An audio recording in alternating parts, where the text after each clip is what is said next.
need to understand our customers and their needs. Every customer has a different reason for purchasing a product or a service. Why do people buy? What will people buy from you? Why would people buy from you? And is it really about the price? Now, these are all really good questions. And once you have identified what need your customer is trying to fulfill, you will have a better understanding of how to add value through your products or services. Let's take a look at the psychology in sales.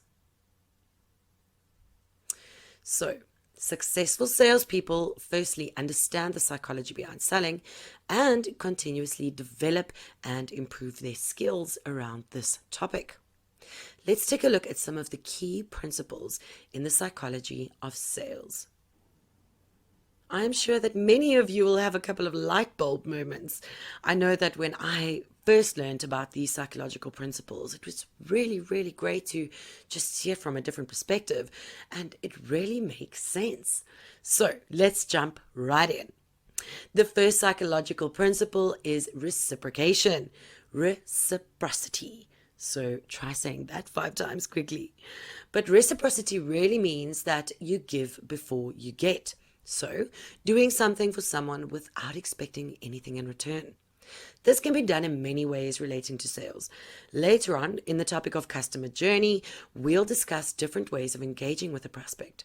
An example here is sharing external information with your prospect to help them achieve a certain goal, possibly something that you would not necessarily be able to assist them with. This could be considered a kind gesture, so a sense of reciprocity will remain. The next principle is authority. Now, this doesn't mean that you need to own the meeting, but it does mean that you need to own your expertise. So you should be an expert in whatever you are selling. Therefore, you can then sell with authority. Think about going to a store to find a new docking station for your iPod, for example. You want to speak with someone who is an expert on the topic. So, as a salesperson, you have to lead the way for the customer. If not, then it may come down to a fear of making the wrong decision.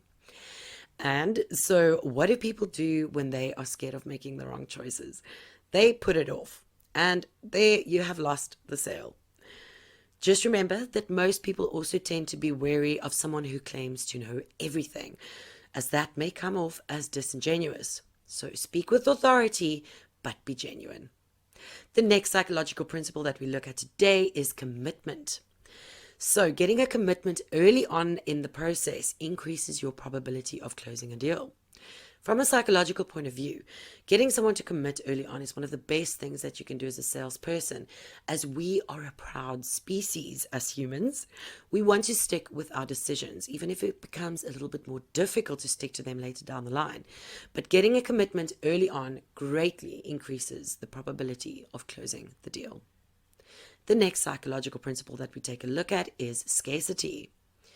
So the question around scarcity is, are we more motivated to take action if there is a chance that we will miss out on something?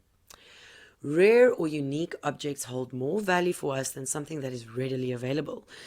This is why people are willing to spend hundreds of thousands on a piece of art that nobody else has. The principle of scarcity has a deeper meaning to us as human beings. As a general rule, we are more motivated to take action when we are going to lose something, rather than take action in order to gain something. So when it comes to persuasion, and of course it's important to differentiate yourself from your competitor, but rather than making a point of what your customer would gain through your solution or your product or your service, you could try to focus on what your customer could potentially lose by not subscribing to your product or your service. So think about it from that perspective, and it might just change the way you approach things.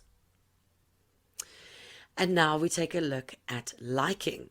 Now, this is the first step to any relationship, likability. What is one of the first rules in sales? Apart from the product and the company, one of the first things that we try to achieve is for a customer or a prospect to like us. The person that you are trying to persuade will pick up on the fact that you want them to like you and that you genuinely also like them. So likability is really a powerful principle when it comes to the psychology of selling. But remember, you need to be genuine. And our last psychological principle is social proof, otherwise known as safety in numbers. Basically, we can think of it like this: if everyone else is doing it, then it must be okay for us to do it too, right? There is definitely safety in numbers, and people want to know that they can trust in their decision to make the purchase. Think about a product that you've heard about from your friend or family that you also now own. Why did you buy it? Or why did you even consider buying it?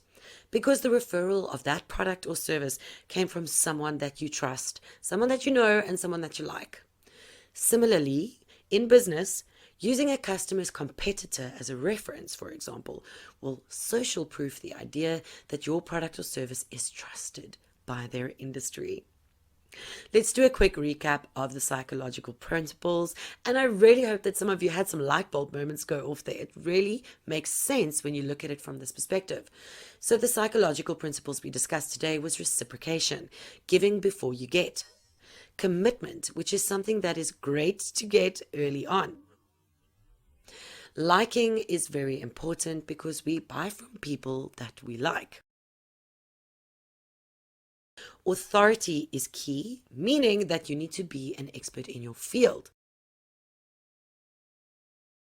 We also prefer to rather take action when we're afraid of missing out. So scarcity is one of the main psychological principles, and one of the most effective principles in selling is social proof. If everyone else is doing it, then surely I should be doing it too.